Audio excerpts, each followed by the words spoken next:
નમસ્કાર, ગ્રાઉન્ડ રિપોર્ટમાં આપનું સ્વાગત છે. હું છું આપની સાથે સંધ્યા. રાજ્યમાં અસામાજિક તત્વોના આતંકના દ્રશ્યો રોજે રોજ સામે આવી રહ્યા છે. એક દિવસ એવો ખાલી નથી જતો કે અસામાજિક તત્વોએ માથું ન ઊંચક્યું હોય. શું પોલીસની ધાક હવે અસામાજિક તત્વોમાં નથી રહી? કેમ કાયદો હાથમાં લેતા જાહેરમાં આતંક મચાવતા અસામાજિક તત્વો ખચકાતા નથી?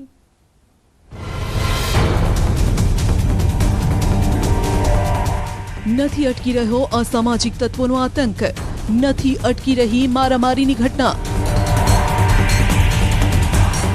નથી અટકી રહ્યા સ્ટંટબાજો.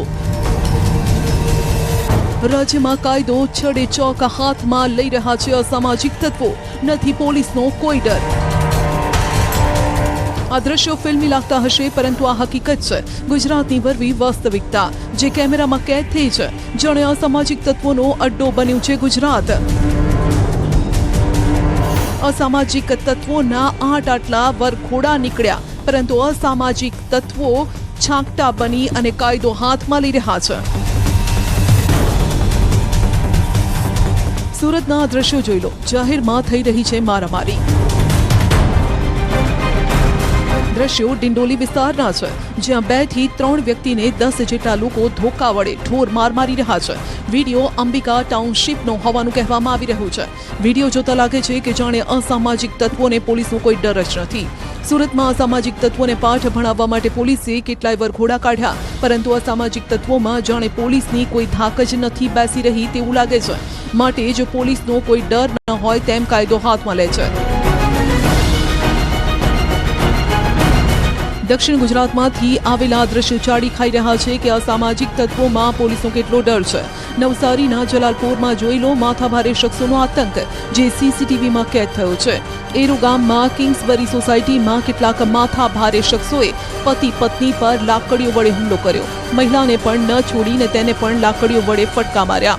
દંપતીને લાકડીઓ વડે મારતો આ વિડીયો વાયરલ થઈ રહ્યો છે. ન્યૂઝ 18 ગુજરાતી આ વિડીયોની પુષ્ટિ નથી કરતું. તો અમદાવાદમાં પેટ્રોલ પંપ પર નજીવી બાબતે મારામારી. પેટ્રોલ પુરાવા બાબતે મામલો એટલી હદે ભીંચક્યો કે બોલાચાલી બાદ પેટ્રોલ પંપ પર જ શરૂ થઈ ગઈ મારામારી. 2 યુવકો એકબીજાને મારી રહ્યા છે. એકબીજાના જીવના જાણે કે દુશ્મન બન્યા છે. આજુબાજુના લોકો બંનેને છોડાવવાનો પ્રયાસ કરે છે, પરંતુ આ યુવકો માનવા જાણે તૈયાર નથી. કાયદો છડે ચોક હાથમાં લઈ રહ્યા છે. મારામારીનો આ વિડીયો વાયરલ થયો છે. પાલડી પોલીસે આ મામલે ફરિયાદ નોંધી તપાસ હાથ ધરી. તો વડોદરામાં અસામાજિક તત્વોનો આતંકનો આ પુરાવો જોઈ લો. લોખંડની પાઇપ અને તલવાર વડે હુમલો. ફતેગંજમાં લેડી પિલર હોસ્પિટલના દ્રશ્યો છે, જ્યાં દેશી દારૂનો ધંધો કરતા 2 બુટલેગરો બેફામ બન્યા. એજાઝ અને વસીમ નામના 2 બુટલેગરોના સાગરીતોએ બબાલ કરી. આ દ્રશ્યો પોલીસને પડકાર ફેંકી રહ્યા છે કે અસામાજિક તત્વોને પોલીસનો ડર નથી. ફતેગંજ વિસ્તારમાં આખી રાત ખાણીપીણીની લારીઓ ચાલુ રહેતા આવા તત્વોનો રોજ જમાવડો થાય છે. અશાંત વિસ્તારમાં માહોલ બગાડતા તત્વોને પોલીસે સીધા કરવા જરૂરી છે. રાજકોટમાં વધુ એક જોખમી સ્ટન્ટનો વિડીયો વાયરલ થયો, જેમાં યુવાનો રેલી દરમિયાન બાઇક દ્વારા સ્ટન્ટ કરતા નજરે પડે છે. જોખમી સ્ટન્ટ સાથે યુવાનો સીન સપાટા કરે છે. રીલ બનાવવાની ખીલછામાં પોતાનો જ નહીં બીજાના જીવ પણ જોખમમાં મૂકે છે. સંત કબીર રોડ પરનો આ વિડીયો છે, જેમાં 4 બાઇક પર સવાર યુવાનો જોખમી સ્ટન્ટ કરી પોલીસને પડકાર ફેંકી રહ્યા છે. હાલ તો સ્ટન્ટ કરતા યુવાનો પોલીસ માટે પડકાર બન્યા છે. જોખમી સ્ટન્ટ કરતા આવા યુવાનો માટે પોલીસે જલ્દીથી કાર્યવાહી કરવી પડશે. આવા સ્ટંટબાજોના કારણે વાહન ચાલકો અને રાહદારીઓનું રસ્તા પર ચાલવું મુશ્કેલ બન્યું છે. તો સુરતમાં સ્ટંટબાજ બેફામ. રોડ પર સ્ટંટબાજ આ યુવતી જોઈ લો. બિંદાસ પોતાનો અને બીજા લોકોનો જીવ જોખમમાં મૂકી રહી છે. હાથ ઊંચા કરી 2 વ્હીલર હંકારી રહી છે. 2 વ્હીલર પર સ્ટન્ટ કરી પાછી બિંદાસ્ત રીતે તે ફરે પણ છે. વિડીયો ભટાર કેનાલ રોડનો હોવાનું કહેવાઈ રહ્યું છે, જો કે ન્યૂઝ 18 ગુજરાતી આ વિડીયોની પુષ્ટિ નથી કરતું. રીલ બનાવવાની ઘીલછા એવી હોય છે કે લોકો કયા સ્થળે રીલ બનાવી રહ્યા છે તેનું પણ ભાન નથી. આ યુવકે પણ રોફ જમાવવા માટે કોર્ટ સંકુલમાં રીલ બનાવી, તે પણ મેં ગુંડા હું ડાયલોગ સાથે. પોલીસે આ યુવકની બધી જ ગુંડાગીરી બહાર કાઢી દીધી. આરિફ શેખ નામનો યુવક હવે 2 હાથ જોડી આ ગુંડાગીરી માટે માફી માંગી રહ્યો છે. પોતાની ભૂલ કબૂલ કરી રહ્યો છે. રીલ बनावी रोलो पाड़नारो हवे शर्म अनुभवी रहो छे। मैं मोहम्मद आरिफ शेख, गए कल मेरा एक वीडियो वायरल हुआ था मीडिया के थ्रू, उसके वजह से मैं बहुत ही शर्मिंदा हूँ, जिसपे मैंने एक सॉन्ग रखा था कि मैं गुंडा, भाई लोग मैं कोई गुंडा नहीं हूँ, ना कि मैं कोई गुंडा बनना चाहता हूँ। मेरे से वो वीडियो गलती से वायरल हो गया था, पोस्ट हो गया था, उसके वजह से मैं बहुत ही शर्मिंदा हूँ। तो आप लोग भी ऐसा वीडियो ना बनाए कभी भी, जिसकी वजह से आपको शर्मिंदा होना पड़े। और मैं आप लोगों से सबसे कान पकड़ के माफी मांगता हूँ। પોલીસને પડકાર ફેંકનારા છાકટા બનેલા અસામાજિક તત્વોના વરઘોડા તો નીકળે છે, પરંતુ અસામાજિક તત્વોમાં જાણે હજુ પણ પોલીસની ધાક બેઠી નથી. રોજે રોજ આવા તત્વોના આતંકના વિડીયો સામે આવી રહ્યા છે, જે પોલીસને સીધો જ પડકાર ફેંકી રહ્યા છે. પોલીસે હવે આવા તત્વો વિરુદ્ધ ઉદાહરણ બેસે તેવી કાર્યવાહી કરવી પડશે, જેથી ગુજરાતમાં કોઈ કાયદો હાથમાં લેવાનું વિચારે તો પણ થરથર કાંપે.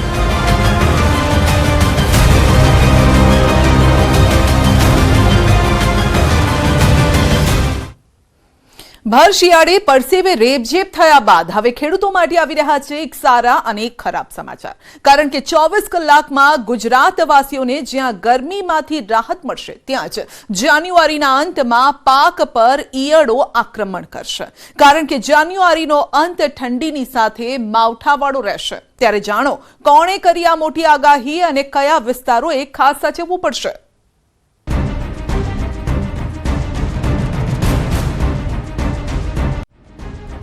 ગરમીએ વધારી ખેડૂતોની ચિંતા. છેલ્લા 2-3 દિવસથી ભર શિયાળે લોકો ગરમીનો અનુભવ કરી રહ્યા છે. બપોરે પરસેવે રેબઝેબ થઈ રહ્યા છે. આ ગરમીને જોતા લોકોને એવું લાગ્યું કે જાણે શિયાળો પૂરો થઈ ગયો ને ઉનાળો આવી ગયો. માર્ચ મહિના જેવો તાપ લોકો ભર બપોરે સહન કરતા હતા. એવા ટાણે હવે આવ્યા છે એક સારા સમાચાર.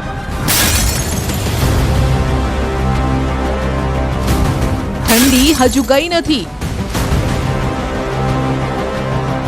આવી રહ્યો છે ઠંડીનો જોરદાર રાઉન્ડ. अगले 24 से अगले 48 घंटों में वो टेम्परेचर जो है 2 से 3 डिग्री फॉल होगा. 24 કલાક બાદ બદલાશે પવનની દિશા. 22 જાન્યુઆરીથી શરૂ થશે ઠંડીનો રાઉન્ડ. પછી 22 તારીખે સાંજેથી ફરીથી પાછી ઠંડીનો રાઉન્ડ ચાલુ થવાનો છે. 22 તારીખથી જે ઠંડીનો રાઉન્ડ ચાલુ થશે એ 28 જાન્યુઆરી સુધી ચાલવાનું છે. જો કે એક તરફ ઠંડી ઠરાવશે અને બીજી તરફ માવઠું પાકને મારી નાખે તેવી આગાહી થઈ રહી છે. જાન્યુઆરીના અંતમાં આવશે કમોસમી વરસાદ. તારીખ 21 થી લઈને 30 તારીખ સુધીમાં વિવિધ ભાગોમાં ભારે પલટા આવશે અને પુનઃ માવઠું થવાની શક્યતા કેટલાક ભાગમાં રહેશે. આ તરફ હવામાન વિભાગનું માનીએ તો આગામી સપ્તાહમાં વાતાવરણ સૂકું રહેશે ને 24 કલાક બાદ તાપમાનમાં ઘટાડો થશે, એટલે કે 2 થી 3 ડિગ્રી ઠંડી વધશે. अगले 24 घंटों से तक ये तापमान बना रहेगा. उसके बाद मोस्ट ऑफ द प्लेसेस में जो है तापमान जो है 2 से 3 डिग्री की गिरावट देखने को मिलेगी. ये गिरावट मुख्य तौर पे जो है हवाओं के रुख की वजह से मिलेगी. अभी हवाओं का रुख जो है उत्तर तथा उत्तर पूर्व से जो है और अगले 24 घंटे बाद जो है उत्तरी दिशा से हवाओं की जो है इफेक्ट ज़्यादा देखने को मिलेगा, जिसकी वजह से तापमान में गिरावट देखने को मिलेगी 24 घंटों बाद. આ આગાહી પરથી એક વાત તો ચોક્કસ છે કે જાન્યુઆરીનો અંત ખેડૂતો માટે ઉથલ-પાથલ વાળું રહેવાનું છે. આ રાઉન્ડમાં જ્યાં 21 જાન્યુઆરી સુધી ગરમી સહન કરી, ત્યાં હવે 22 જાન્યુઆરીની રાતથી પવનની દિશા બદલાશે અને ગુજરાતના વાતાવરણ પર મોટી અસર કરશે. આ રાઉન્ડ 6 દિવસ સુધી ચાલશે. હવામાન નિષ્ણાત પરેશ ગોસ્વામીની આગાહી 22 થી 28 જાન્યુઆરી સુધી ઠંડી ઠારી દેશે. અને આ ઠંડીને જેવી તેવી ના માનતા, આ તો હાજા ગગડાવી દેશે. આ 6 દિવસ દરમિયાન સૌરાષ્ટ્ર અને દક્ષિણ ગુજરાત પર ઠંડીનો જોર વધુ રહેશે. પરેશભાઈના મતે અહીં તાપમાનનો પારો સિંગલ ડિજિટમાં આવી જશે, એટલે કે સૌરાષ્ટ્ર અને દક્ષિણ ગુજરાતના કેટલાક વિસ્તારો બની જશે નલિયા, જ્યાં હંમેશા શિયાળામાં સૌથી ઓછું તાપમાન જોવા મળતું હોય છે. અને ઉત્તર પૂર્વનો પવન ચાલુ થશે એટલે 22 તારીખથી ઠંડી ચાલુ થશે, એ 28 તારીખ સુધી ચાલવાની છે. જેની અંદર મોટા ભાગના વિસ્તારો હશે, એમાં ખાસ કરીને સૌરાષ્ટ્ર અને દક્ષિણ ગુજરાતના ભાગોની અંદર તાપમાન છે ફરીથી પાછું સિંગલ ડિજિટમાં પણ આવશે, એટલે કે 10 ડિગ્રી કરતા પણ નીચે તાપમાન આવી શકે છે. અને એમાં પણ જે ઉત્તર ગુજરાત અને કચ્છના ભાગો છે એમાં થોડુંક ઠંડીનું પ્રમાણ છે વધારે પણ જોવા મળશે. એટલે જો કે છેલ્લા ઘણા દિવસથી વાતાવરણમાં જે અસ્થિરતા જોવા મળી રહી છે તેનું કારણ છે બદલાયેલી હવાની દિશા અને એન્ટી સાયક્લોન. હાલ દક્ષિણ પૂર્વ અને દક્ષિણ પશ્ચિમના પવનો ફૂંકાઈ રહ્યા છે, જેના કારણે ઠંડી જાણે ગાયબ થઈ ગઈ હોય તેવો અનુભવ થઈ રહ્યો છે. ક્યાંક ઝાકળ વર્ષા તો ક્યાંક તપતા સૂરજદાદા લોકોને કન્ફ્યુઝ કરી રહ્યા છે.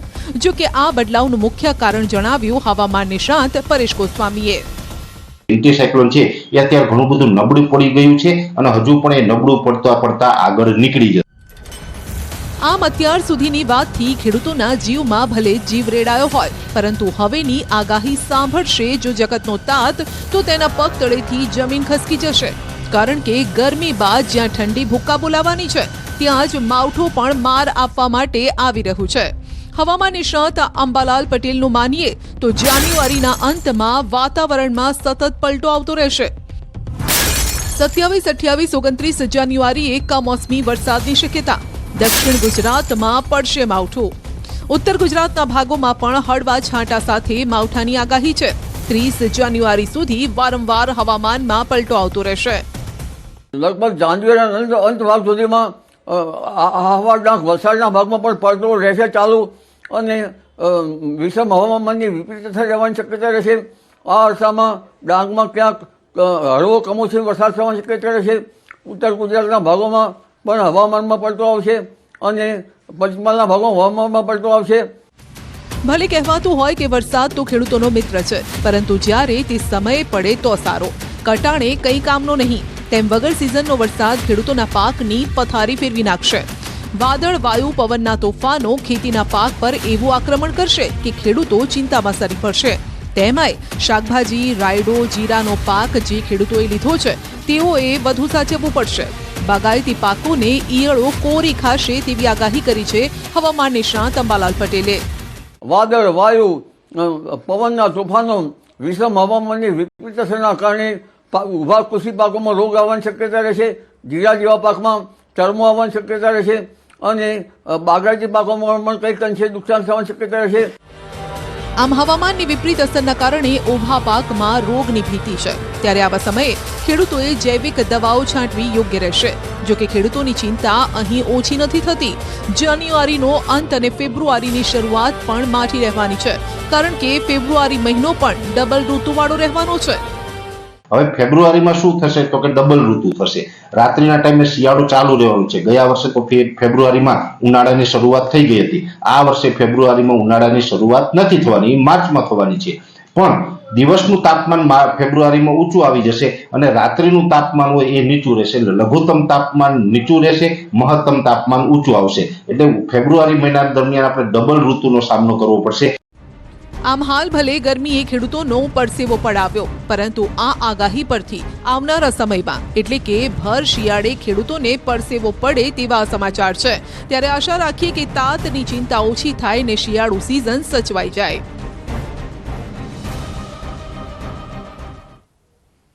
લોકો પાંજરામાંથી મુક્ત થવા તડફડતા હોય છે, પરંતુ અમરેલીના એક ગામમાં એક પરિવાર રાત પડતા જ પાંજરામાં પુરાઈ જાય છે. લોખંડના પાંજરામાં રાતના સૂવું પડે તેવા દિવસો આવ્યા છે. મોતના પંજાથી બચવા માટે તેમણે આ પાંજરું જ સુરક્ષિત લાગે છે. જોઈએ કોની છે દહેશત કે એક પિતાએ પોતાના સંતાનોને સુરક્ષિત રાખવા માટે પાંજરો બનાવવો પડ્યો.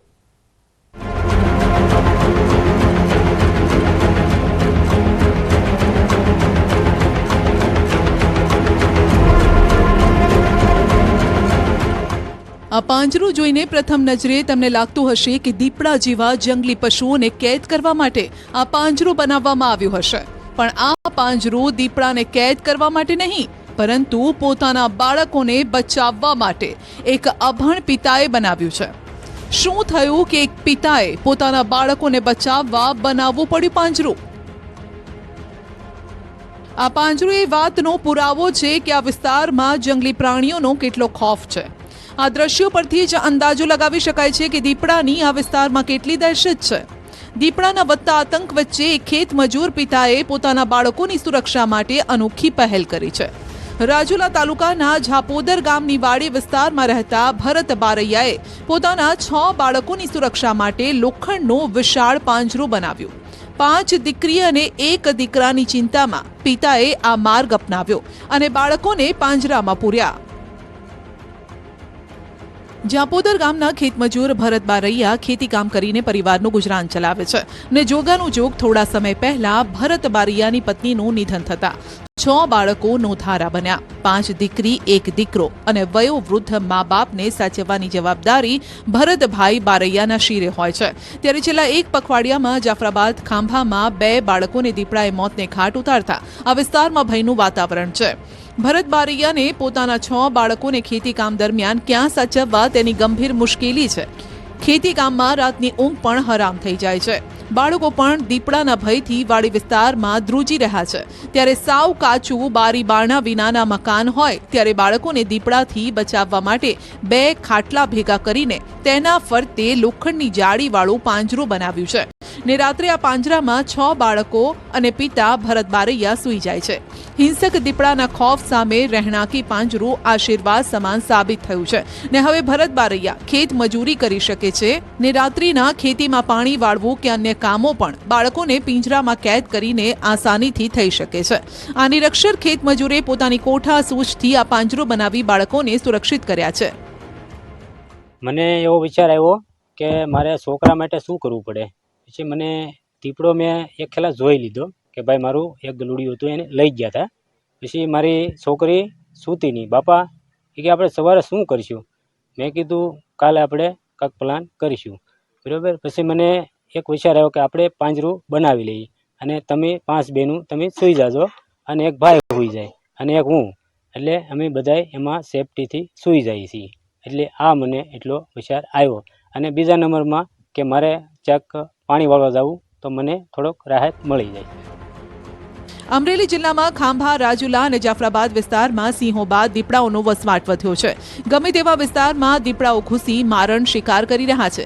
અનેક વખત બાળકોના જીવ ગુમાવવાનો વારો આવે છે।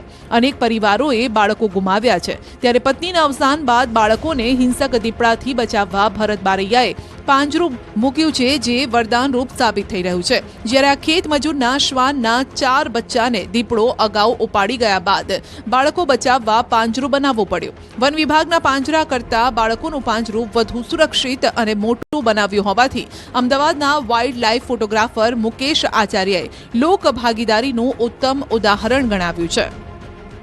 મને એક વસ્તુ બહુ ગમી કે ખરેખર આપણે બધા વાત કરતા હોઈએ છીએ લોક ભાગીદારીની, પણ આ લોક ભાગીદારી શું છે એ જો ખરેખર એનો ઉત્કૃષ્ટ ઉદાહરણ આપવું હોય ને તો આ ભરતભાઈ બારૈયાએ જે કરેલું છે પાંજરું પોતાના ખર્ચે કરેલું છે। ભલે એમના પરિવારને બચાવવા માટે કર્યું છે, પણ એમણે સરકારની સહાયની રાહ નથી જોઈ, કારણ કે સરકારની સહાય મળે ના મળે આવતા વાર લાગે। એટલે એમણે એમના સ્વ ખર્ચે આ બધું તૈયાર કર્યું એમના પરિવારને બચાવવા માટે। એમણે એક સરસ પાંજરું બનાવ્યું। પાંજરાની ડિઝાઇન પણ બહુ સરસ છે કે જેથી કરીને એમાં લગભગ 6-7 બાળકો આરામથી સૂઈ શકે। એટલે આ વસ્તુ જોઈને મને આનંદ થયો અને મને એક વિચાર એ આવ્યો કે ખરેખર આવી રીતે જો લોક ભાગીદારીનું કામ થતું આવતું હોય તો સરકાર ઉપર ડિપેન્ડન્ટ ના રહેવાય। ભરત બારૈયાનો આ નવતર પ્રયોગ અન્ય ખેતમજૂર પરિવારો માટે પ્રેરણારૂપ બની ગયો છે। વાડી વિસ્તારમાં રહેતા અન્ય પરિવારો પણ હવે આવી સુરક્ષા વ્યવસ્થા વિશે વિચારી રહ્યા છે। આ પહેલ દ્વારા વન્યજીવો સાથે સહ અસ્તિત્વનું એક ઉદાહરણ પૂરું પાડવામાં આવ્યું છે। કોઈપણ પ્રકારના પૂર્વ આયોજન વગર કરેલી કામગીરીના કારણે લોકોને કેટલી મુશ્કેલીનો સામનો કરવો પડે છે તેનું જીવતું જાગતું ઉદાહરણ છે નવી મહાનગરપાલિકામાં સમાવેશ કરેલા ગામો।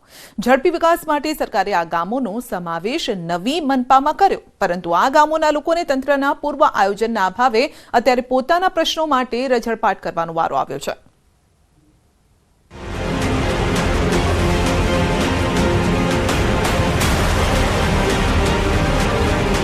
પૂર્વ આયોજન વિના નવી મહાનગરપાલિકા બનાવી।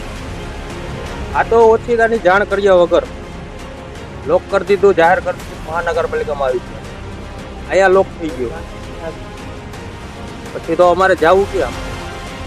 નવી મનપા નવી હાલાકી કે જ્યારે મહાનગરપાલિકા બની તો જે એનું આયોજન થવું જોઈએ, પ્રી પ્લાનિંગ થવું જોઈએ, એ પ્રી પ્લાનિંગ વગર જ મહાનગરપાલિકા બની ગઈ છે। જીવન મરણ આવકના દાખલા માટે રઝળપાટ। તો વિદ્યાર્થીઓના દાખલા કઢાવો હોય, જન્મ મરણના દાખલા હોય, રેશન કાર્ડને લગતા કામો હોય કે જે પણ સરકારી કામો હોય એ કામો કરવા માટે હવે તેમને ધરમના ધક્કા છેક જિલ્લા સેવા સદન સુધી એમને જવું પડે છે. રાજ્ય સરકારે ગત 1 જાન્યુઆરીના રોજ રાજ્યની કુલ 9 નગરપાલિકાઓને મહાનગરપાલિકા બનાવવાની જાહેરાત કરી, જેમાં મનપામાં આસપાસના ગામોનો પણ સમાવેશ કરાયો. રાજ્ય સરકાર દ્વારા કોઈપણ પ્રકારની પૂર્વ તૈયારી વગર ગ્રામ પંચાયતોને મનપામાં ભેળવી તો દીધી, પરંતુ હવે તેઓ થોડાક સમય પૂરતી વૈકલ્પિક વ્યવસ્થા કરવાનું જ ભૂલી જતા મનપામાં ભળેલ ગ્રામજનોએ આજે ભારે મુશ્કેલીનો સામનો કરવો પડે છે.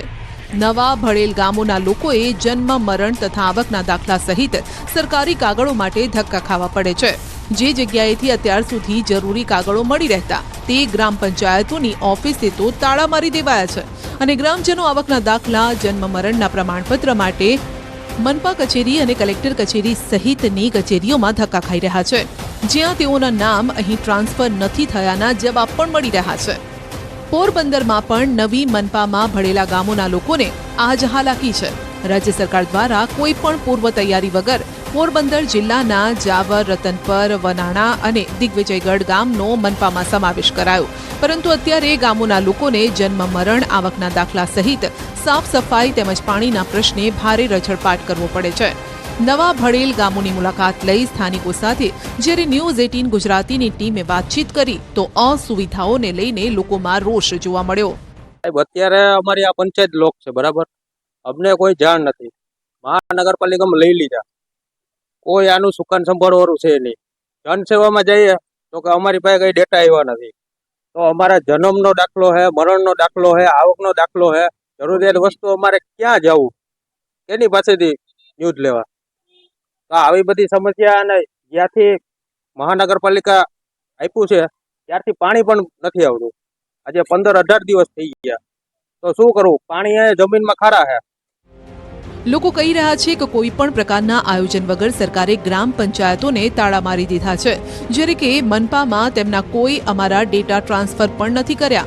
લોકોએ દસ્તાવેજ માટે, કાગળો માટે આખરે ક્યાં જવું? પહેલા નિયમિત પાણી તથા સાફ સફાઈ સહિત કામો થતા હતા, પરંતુ મહાનગરપાલિકા બનતા આ સુવિધાઓ પણ નથી મળી રહી અને કોને રજૂઆત કરવી તે જ લોકોને ખબર નથી પડતી. ત્યારે આપણે અહીંયા આવીએ તો અહીં તાળા હોય, પછી જનસેવામાં જઈએ તો કે મામલેદાર પાસે માથીમાં ધક્કા ખાવા પડે. એક તો અમે મજૂર માણા રહ્યા, બહુ વાયા કરીને